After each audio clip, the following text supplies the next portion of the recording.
क्या है आध्यात्म? दर्शन, चिंतन धारा, विद्या या संस्कृति की परंपरागत विरासत। आध्यात्म दर्शन यानी जीवन का शाश्वत सत्य। मानव जीवन से जुड़े शाश्वत सत्यों को जानिए और समझिए उपासक डॉक्टर सोहनराज तातेड़ से हमारे खास कार्यक्रम आत्मविज्ञान में। आत्मविज्ञान यानी सही दृष्टि, सही सोच। भाइयों और बहनों, मातृशक्ति को नमन। चैनल 24+ न्यूज के आध्यात्मिक कार्यक्रम आत्मविज्ञान, साइंस ऑफ द सोल के अंतर्गत राइट विजन, राइट थिंकिंग, सही दृष्टि, सही सोच के अंतर्गत हम आपको जीवन के रहस्य बताएंगे। आपके जीवन के अंदर क्या क्या घटित होने वाला है और किस तरीके से कर्म सिद्धांत हमारे जीवन पर कार्य करता है और किस तरीके से हम पूर्व में अर्जित करके आते हैं और इस जन्म के अंदर उसकी निर्जरा होती है और क्या पुनर्जन्म है और क्या ये सृष्टि को चलाने वाला कौन है, जगत नियंता कौन है और सृष्टि में कौन कौन से जीव रहते हैं, इन सब चीज़ों की सांगोपांग जानकारी हम आत्मविज्ञान कार्यक्रम में करवा कर आपकी आत्मदृष्टि को पुष्ट करते हैं। तो इसी क्रम के अंदर आज का हमारा विषय है गुरु बिना ज्ञान नहीं। बहुत ही सुंदर विषय है। यहाँ पर ज्ञान का अर्थ होता है आत्मज्ञान से है, जिसकी हम चर्चा कर रहे हैं। और गुरु वह होता है जो आत्मज्ञान देने वाला होता है। पहले हम गुरु की परिभाषा करते हैं। गु और रू। गु का मतलब अंधकार, रू का मतलब दूर करने वाला। गुरु एक ऐसा व्यक्ति होता है, ऐसी शख्सियत होती है, ऐसा व्यक्तित्व होता है जो कि अज्ञान रूपी अंधकार दूर करता है। देखिए कि शताब्दियों का घना अंधकार हो और उसमें एक छोटा सा दीपक जला दो तो शताब्दियों के अंधकार को चीर करके और प्रकाश कर देता है। जो दीपक है वो प्रकाश का प्रतीक है। उसी तरीके से दीपक ज्ञान का प्रतीक है। सरस्वती माता की जब आराधना करते हैं, सबसे पहले कोई कार्यक्रम ज्ञान का प्रारंभ करते हैं तो सरस्वती माता की तस्वीर के आगे हम दीपक जलाते हैं। जो भी हमारे महानुभाव अतिथि होते हैं उनसे दीपक जलवाते हैं। इसका अर्थ क्या हो रहा है कि ज्ञान प्रकाशित हो गया है। अब हम ज्ञान चर्चा करेंगे, ज्ञान यज्ञ की बात करेंगे। तो ये हमारा दीपक है, स्व पर प्रकाशक है। उसी तरीके से हमारी आत्मा स्व पर प्रकाशक है। गुरु होता है वह स्व प्रकार पर प्रकाशक होता है। तो गुरु वह व्यक्ति होता है अज्ञान रूपी अंधकार को दूर करने वाला गुरु होता है। और इस दुनिया में जो भटकाने वाला है वह अज्ञान है। अज्ञान का अर्थ क्या है? सत्य को नकारना, झूठ को स्वीकार करना।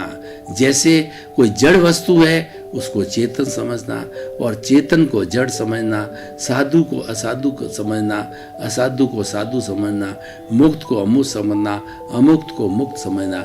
यानी हमारी विचारधारा गलत होती है। हमारा जब रॉन्ग बिलीफ होता है तो वही अज्ञान है और वही दुख का कारण है। 84 लाख जीवा योनि में हमको भटकाने वाला है वो ज्ञान है। और जब कोई सद्गुरु मिलता है तो वह अपने अनुभव से, अपनी कृपा से हमें आत्मज्ञान देता है और ऐसा सुंदर आत्मज्ञान देता है कि वो भेद रेखा खींच देता है। वो लाइन ऑफ डिमार्केशन कर देता है कि चेतन अलग और जड़ एक अलग। मूल क्या होता है? हमारा सबसे बड़ा अज्ञान क्या है कि हम शरीर को ही आत्मा समझते हैं। यही आत्मा है। और जब इस शरीर को जब आत्मा समझते हैं तब कहता मैंने किया, मेरा नाम सोहनराज, मैं किसी का पिता हूँ, किसी का पुत्र हूँ और किसी का जो है पति हूँ और किसी का भाई हूँ। मैं और मेरा, ये घर मेरा है, ये परिवार मेरा है, ये धन दौलत मेरी है। मैं और मेरा का जुड़ना है वो अज्ञान हो जाता है और अज्ञान होने से कर्ता भाव आता है। मैंने किया, ये कर्ता भाव है और ये कर्ता भाव है यही कर्म बंधन का कारण है। इसी से कर्ता भाव से राग द्वेष पर होता है। जो अकर्ता भाव होता है वो तो निष्काम कर्म करता है, उससे कोई भी राग द्वेष नहीं होता है। इसीलिए अकर्ता बनना कौन बनाएगा? गुरु बनाएगा। कैसे बनाएगा? ज्ञान दे करके बनाएगा। तो आज हम बता रहे हैं कि गुरु बिना ज्ञान नहीं है। जब तक सच्चा ज्ञानी पुरुष नहीं मिले, जब सच्चा गुरु नहीं मिले, उसके बिना हमें आत्मज्ञान नहीं हो सकता है। हमको सच्चे गुरु मिले, हमको आत्मज्ञान मिला, और आत्मज्ञान मिलने के बाद में गुरु ने हमारे को 100% जो है प्रतीति करा दी कि तुम शुद्ध आत्मा हो। ये बात हमारी जहन में बिठा दी, और ये बात जो है हृदयंगम करा दी, और ये बात आत्मसात करा दी। और उसके साथ में क्या दिया? उसके साथ में लक्ष्य दे दिया, लक्ष्य की जागृति करा दी। परसेंटेज वाइज 15% लक्ष्य की जागृति जो है गुरु ने, भगवान ने जो है हमें ये जब ज्ञान दिया, उस वक्त ये प्रतीति करा दी। और प्रतीति के साथ साथ हमें 2% अनुभव भी हुआ कि ये जो बात कही जा रही है वो सही बात है। मैं अलग हूँ, आत्मा अलग है, और ये भोगने, ये तो करने वाला है, ये भोगने वाला है, और आत्मा है, ज्ञाता है और दृष्टा है। कर्म बंधन इसने किया है, यही भोगेगा, और यही कर्मों को इनवाइट करता है। कैसे इनवाइट करता है कि जो फिल्म लेकर के आया है, उस फिल्म के साथ में राग द्वेष करता है, उसके साथ जुड़ाव करता है, उसके जा अपने भाव बिगाड़ता है, अपने ओपिनियन देता है, और उसके साथ साथ के अंदर अपनी राय देता है। तो उससे जो क्या होता है कि हम किसी की प्रतिक्रिया करते हैं, किसी की राय देते हैं, ओपिनियन बनाते हैं, तो उसके अंदर हमारे भाव जुड़ जाते हैं, और भाव जुड़ते ही जो है भाव बिगड़ जाते हैं, राग द्वेष हो जाता है, और राग द्वेष होने की स्थिति में हमारा भाव बिगड़ जाता है। इसीलिए गुरु हमको सिखाता है कि भाव मत बिगाड़ो, भाव बिगड़ जाएगा, और भाव मत बिगाड़ो, भाव बिगड़ जाएगा। और गुरु हमेशा याद दिलाता है। गुरु क्या करता है? जब ज्ञान देता है तो ज्ञान देने से हमारी शुद्ध आत्मा में से एक भाव सत्ता प्रज्ञा होती है, वो अलग हो जाती है, क्योंकि ज्ञान का प्रज्ञा से सीधा संबंध है। इधर ज्ञान मिला गुरु के द्वारा, सुज्ञान मिला हमको, शुद्ध ज्ञान मिला, तो शुद्ध ज्ञान मिलते ही वो प्रज्ञा है सारा कार्यकलाप अपने हाथ में ले लेती है, और ये जो भोगने वाला है, करने वाला है, जिसको हम अज्ञा बोलते हैं, उसके ऊपर शासन करती है, और फिर वो इधर उधर भटकती है, तो उसको बुद्धि को ठिकाने लाती है, उसको राय देती है। तो भाई और बहनों, कितनी सुंदर बात है कि गुरु के बिना ज्ञान नहीं होता है। हमें सच्चा गुरु मिलना चाहिए, और सच्चे गुरु की खोज की जानी चाहिए। और दूसरे शब्दों में एक बात और करें कि एक बार किसी की कृपा बरस करके और हमको ज्ञान मिल जाता है, जीवन में एक बार भी अच्छे ज्ञानी से ज्ञान मिल जाता है, तो हमारा गुरु जो है भीतर विराजमान शुद्ध आत्मा भगवान हो जाता है। फिर उसकी आप साक्षी लो, उसकी प्रेजेंस में लो, उसका अनुनय करो, उसका विनय करो, उसकी कृपा हाजिर करो, तो वही जिसने आपको ज्ञान दिया है वही हाजिर हो जाता है। वो जागृत हो जाना चाहिए। एक बार आप पुरुष बन जाना चाहिए। पुरुष और प्रकृति को अलग करने से जो है ये डिमार्केशन हो जाता है। पुरुष अलग है, प्रकृति अलग है। सांख्य के अंदर पुरुष और प्रकृति की बात कही गई है कि पुरुष तो एक ईश्वर का रूप है और शुद्ध रूप है, और ये प्रकृति सारा माया जाल है। जब कभी भी इस प्रकृति की छाया पुरुष पे पड़ती है, वो भ्रमित हो जाता है, भ्रमित होकर के अशुद्ध हो जाता है, तो वह उसके बिंब के कारण होकर के संसार का निर्माण करता है। लेकिन हमें इसको समझ करके पुरुष और प्रकृति को अलग अलग मानना है। हालांकि ये दोनों साथ रहते हैं, एक दूसरे को प्रभावित करते हैं, और हम कई अवतारों से, कई जन्मों से जो है प्रभावित होते आए हैं, तो वो प्रभाव उसका एकदम समाप्त नहीं होता है। इसलिए कहा जाता है कर्मों का फोर्स हो जाता है।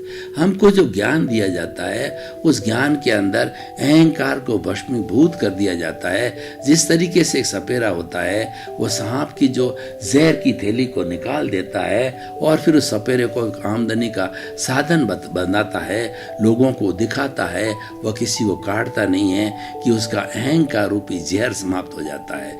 तो हमारा सच्चा गुरु होता है अहंकार के जो है वो हमारे जहर को अलग कर देता है, उसको भस्मीभूत कर देता है। तो भस्मीभूत करने से हमारे पास में सिर्फ प्रतिष्ठित आत्मा के रूप में जो है हमारा डिस्चार्ज अहंकार, मतलब निर्जरण होने वाला, निर्जरा होने वाला अहंकार होता है, और नया हमारा चार्जिंग बंद हो जाता है। गुरु की इतनी कृपा हो जाती है कि मन वचन काया रूपी जो 3 बैटरियां होती है वो फिर कभी चार्ज नहीं होती, उसका चार्जिंग पॉइंट हमेशा हमेशा के लिए समाप्त हो जाता है। उसका सबसे बड़ा लाभ ये होता है कि हम अकर्ता भाव में रहते हैं, और जब हम अज्ञान में होते हैं तो कर्ता भाव में रहते हैं, और जब हमें ज्ञान मिल जाता है तो हम ये समझने लग जाते हैं कर्ता मैं नहीं हूँ, कर्ता तो व्यवस्थित शक्ति है, वो व्यवस्थित साइंटिफिक सर्कमस्टेंशियल एविडेंसेस है, वो मिलकर के कोई कार्य करवाती है, और वो मिलती नहीं है तो कार्य भी नहीं होता है। और इसीलिए द्रव्य क्षेत्र काल भाव है, ये कार्य करवाते हैं, और उसके बाद के अंदर हमारा जो है वो जो हमारा काल स्वभाव कर्म पुरुषार्थ नियति, ये भी जो है उसी जो साइंटिफिक सर्कमस्टेंशियल एविडेंसेस है, संजोगों के अधीन है, व्यवस्थित अधीन के अंदर है। तो सारा इस जगत का संचालन करने वाली ये व्यवस्थित शक्ति, हम कई बार कहते हैं कि भगवान के बिना ये पत्ता भी नहीं हिल सकता। कुछ हद तक जो है उनका कहना, वो कहना क्या चाहते हैं कि व्यवस्थित शक्ति है, वही सारा कार्य करती है, करवाती है, वही करता है, और वही पूरे सृष्टि के अंदर छाई हुई है। सृष्टि में ऐसी कोई जगह नहीं है जहाँ व्यवस्थित शक्ति नहीं हो। क्यों व्यवस्थित शक्ति हम किसे कहते हैं? व्यवस्थित शक्ति जो है हम 6 तत्वों के समवाय को कहते हैं। वो तत्व कौन सा है? गति सहायक है, स्थिति सहायक है, जड़ है, चेतन है, और उसके बाद के अंदर जो है आकाश है और टाइम है। ये 6 तत्व अपना अपना काम करते हैं, और यही जो है वो हमारी जो व्यवस्थित शक्ति बनती है, और वही सब संयोगों को जुटाती है। और उपादान हर एक अलग अलग होता है। देखिए इस पूरे ब्रह्मांड के अंदर 84 लाख जीवा योनियां होती है, हर एक के अलग अलग कर्म होते हैं। कोई भी ऐसा जीवित प्राणी नहीं होता है जिसके 2 जीवित प्राणियों के एक से कर्म हो। तो कर्म जब उदय में आते हैं, जब प्रारब्ध में आते हैं, तब वो नाच नचाते हैं, और उसको वो उदय में आने का अर्थ होता है वो कर्म फल पक जाता है, और वो कर्म फल पक करके परिणाम देने लग जाता है। तब सुख दुख की अनुभूति होती है। सुख दुख की अनुभूति कर्म अगर हमारे आत्मा के साथ पड़े रहे, जिसको हम उपशम की बात कहते हैं, कि वो जन्म जन्मांतर के कर्म हमारी आत्मा के साथ के अंदर कर्म शरीर में, लिंग शरीर में, कॉजल बॉडी के अंदर पड़े हैं, वो उपशम की अवस्था है। वो हमारे को किसी तरह का दुख नहीं देते। जब उदय में आते हैं तो वो भूत की तरह नचाते हैं, और आकर के हमको सुख दुख की अनुभूति कराते हैं। और अब प्रश्न ये है कि जो हमें गुरु ज्ञान देता है, हमें हर वक्त ज्ञान को हाजिर करना चाहिए। वो ज्ञान है हमारी पारसमणि है, वो ज्ञान है हमारा चिंतामणि रत्न है, वो हमें कभी नहीं भूलना चाहिए। और ज्ञान का अर्थ है कि हम 5 आज्ञाओं को अपने जहन में रखें, क्योंकि 5 आज्ञा ही जो है वो जगत का कल्याण करने वाली है। 5 आज्ञा आपको मोक्ष में ले जाने वाली है, और वो 5 आज्ञा सम्यक दर्शन, सम्यक ज्ञान, सम्यक चारित्र और सम्यक तप है। तो उसकी हमें आराधना करनी चाहिए। वही अपने आप में एक पूर्ण साधना का रूप होता है, और वो जब हाजिर रहती है तो हमारी आत्मा हाजिर रहती है। वो ज्ञाता दृष्टा पद में होती है, और वो संपूर्ण रूप से सारी सृष्टि जो है उन लोगों के अंदर वही निवास करती है, वही एक जैसी है। और ये जब हमें सच्चा ज्ञान क्या कहता है कि सृष्टि के अंदर किसी को निर्दोष, किसी को हरेक को निर्दोष देखो, दोषित मत देखो, क्योंकि वो आपके व्यू पॉइंट से वो दोषित है ही नहीं है। दोषित किस लिए नहीं है कि वो तो अपने कर्मों के अधीन जी रहा है, और आप भी अपने कर्मों के अधीन जी रहे हैं। आपको उसकी कार्य प्रणाली में दखल अंदाजी करने की कोई जरूरत नहीं है। दखल अंदाजी कब होती है? कि जब आप कुछ दोषित समझते हो। कैसे दोषित समझते हैं? मान लो कि किसी व्यक्ति से हमने पूर्व हो के अंदर किसी व्यक्ति को हमने दुख दिया है, कष्ट दिया है, तो वो उस कष्ट का, उस दुख का परिणाम जब उदय में आता है तो वही व्यक्ति जो है हमारे सामने निमित्त बन करके हमको उसी रूप के अंदर, उसी मात्रा में फिर कष्ट देने के लिए आता है। तो वो कष्ट देने के लिए आता है, उसको व्यवस्थित शक्ति भेजती है, लेकिन बुलाया किसने, निमंत्रण किसने दिया? वो निमंत्रण हमारा था, क्योंकि उदय काल का मतलब होता है कि वह भुगतान का काल होता है। तो उस भुगतान किसके माध्यम से होता है? निमित्त के माध्यम से होता है। और कौन सा निमित्त आएगा? जिसके साथ हमारा हिसाब है। ऐसा नहीं है कि हमने पूर्व जन्म के अंदर सुख दुख किसी को दिया और नया व्यक्ति आकर के हमको सुख दुख देगा, ऐसा कभी होता नहीं है। कर्म है, हर एक व्यक्ति के अलग अलग होते हैं, और वो कर्म है उसी व्यक्ति के साथ रहते हैं, वो उसी को कष्ट देते हैं, दूसरे को कष्ट नहीं देते हैं। जो मेरे कर्म हैं, अच्छे या बुरे हैं, पुण्य पाप है, उसका लाभ मेरी पत्नी को या मेरे बेटों को या पोतों को नहीं मिलेगा, वो केवल मुझे ही मिलेगा। उसके कर्म तो उसके ही साथ रहेंगे। हर एक के व्यक्तिगत कर्म होते हैं, वो अपना अलग अलग प्रभाव उसको दिखाते हैं जब उदय में आते हैं। मैं इसको एक आगमिक भाषा में उदाहरण के तौर पर आपको बताना चाहता हूँ कि मान लीजिए कि 1000 गायें खड़ी है, और 1000 गायों में से उसमें से जो है एक अभी नवजात किसी गाय ने बच्चे को जन्म लिया, बछड़े को, उस बछड़े को हम 500 फुट दूरी पर ले गए, वहाँ पर हमने सुरक्षित रखा। लेकिन कुछ समय के बाद के अंदर वो बछड़ा जो है चिल्लाने लग गया, उसको भूख लग गई। हम उस बछड़े को छोड़ देते हैं तो 500 फीट वो बछड़ा भाग करके वो अपनी ही माँ का दूध जो है वो पिएगा, दूध जो है सूंघेगा, दूसरी माँ का नहीं पिएगा। क्योंकि यहाँ आगमकार कहते हैं कि वो कर्म, वो उसका बेटा था, उसके पास आया, तो आपका कर्म है वो आपके साथ ही रहेगा। ऐसा नहीं होता है कि आप कोई भी अनैति का काम करो और मन में ये रॉन्ग बिलीफ करो कि ये जो कुछ कह रहा हूँ, कर रहा हूँ मैं, सब इसमें हिस्सेदार बनेंगे। बेटा बनेगा, बेटे की बहू बनेगी, पत्नी बनेगी, पोता बनेगा, जो भी घर में मेंबर है जिनका कि आप भरण पोषण कर रहे हो, तो वो उसके सबके भागीदार बनेंगे, उसको शेयर करेंगे। पर ऐसा नहीं होता है। जब यमदूत आते हैं और अपने दुख के वो हंटर, जो अनैतिक कार्य किए उसके हंटर लगाते हैं, तो उस वक्त में आप गुहार करो कि मैंने तो उनके लिए किया, तो उनको सबको अपना अपना शेयर वाइज कुछ हंटर उनको दो। तो यमराज कहते हैं हम किसी को नहीं जानते हैं, तेरा किया तो तुझे ही मिलेगा, और किसी से कोई हमें लेना देना नहीं। इस तरह से भाई और बहनों, ये ज्ञान को समझना है। ज्ञान को ये समझना है कि कर्म का बंधन मत करो। ये कर्म का बंधन है, हमको रुलाएगा, भवांतर रुलाएगा। क्योंकि कोई एक बार सृजन कर दिया, एक बार हमने जो कर्मार्जन कर दिया, तो वो फल निश्चित रूप से देगा। आने वाले जन्म में दो, 2 जन्म बाद दो, या 4 जन्म में बाद दो। इस जन्म में हमको कौन से जन्म का कर्म उदय में आ जावे हमको पता नहीं है। यही सच्चा ज्ञान है। तो सच्चे ज्ञान की प्राप्ति करने के लिए हमें 2, 4, 5 बातें बड़ी सुंदर मिली। एक बात तो ये है कि रियल और रिलेटिव की बात है। ये सारी दुनिया का विभाजन 2 चीज़ों से हुआ है, एक रियल और रिलेटिव। जैसे मेरा शरीर है, ये रिलेटिव है, लेकिन रियल अलग है। इसके भीतर प्रभु विराजमान है, वो रियल है। जब हम किसी को, व्यक्ति को देख लेते हैं तो हमें तुरंत रियल और रिलेटिव के अंदर उसका विभाजन करके और उसके सत्य को कर देना चाहिए कि जो शरीर का भाग है वह तो उसका रिलेटिव भाग है, और उसके भीतर जो आत्मा विराजमान है वो रियल भाग है। इसलिए आत्मा को रियल कहा गया है और शरीर को रिलेटिव कहा गया है। आत्मा अजर अमर है, ये शरीर नाशवान है, और ये शरीर जो है वो जानने वाला है, भुगतने वाला है, और आत्मा तो है वो जानने वाली है, देखने वाली है, ये करने वाला है, ये भुगतने वाला। दोनों की प्रॉपर्टी अलग अलग होती है। तो गुरु के बिना ज्ञान, गुरु है कई तरह का ज्ञान देते हैं। व्यवहार जगत का भी ज्ञान देते हैं और निश्चय जगत का भी ज्ञान देते हैं। व्यवहार जगत की बात करें तो गुरु हमें ये सिखाता है कि माता पिता का रेस्पेक्ट करो, हर प्राणी को अपने सामान आत्म तुलावत समझो, किसी का तिरस्कार मत करो, क्योंकि ये तिरस्कार जो है आगे जाकर के आपके दुख का कारण बनेगा। पुनः आपको ये तिरस्कार के घेरे में लाएगा।